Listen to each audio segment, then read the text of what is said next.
రాజస్థాన్లోని చిత్తోర్ కోటలో ఉన్న అద్భుతమైన శివాలయం సమాధీశ్వర్ ఆలయం. శివుని 3 ముఖాలతో అలరారే ఈ దేవాలయం ఎంతో పురాతనమైనది. దీని చరిత్ర వెనుక కొన్ని ఆసక్తికరమైన వాదనలు ఉన్నాయి.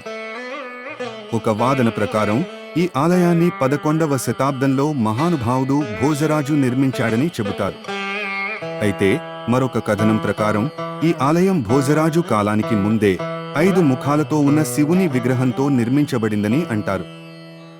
కానీ 14వ శతాబ్దంలో ఢిల్లీ సుల్తాన్ అల్లావుద్దీన్ ఖిల్జీ చిత్తోర్ ఘడ్ కోటపై దాడి చేసి ఆలయాన్ని ధ్వంసం చేశాడని చరిత్రకారులు చెబుతున్నారు. అయితే 15వ శతాబ్దంలో మహారాణా మోకల్ సింగ్ ఈ ఆలయాన్ని తిరిగి పునరుద్ధరించి నేటి విగ్రహాన్ని ప్రతిష్ఠించాడు. ఈ విగ్రహంలో శివుడు 3 ముఖాలతో దర్శనమిస్తారు.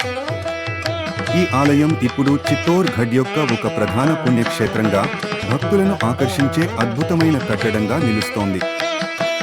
ఈ ఆలయం శివుని వైభవాన్ని, రాజపుతుల గౌరవాన్ని ప్రతిబింబిస్తోంది.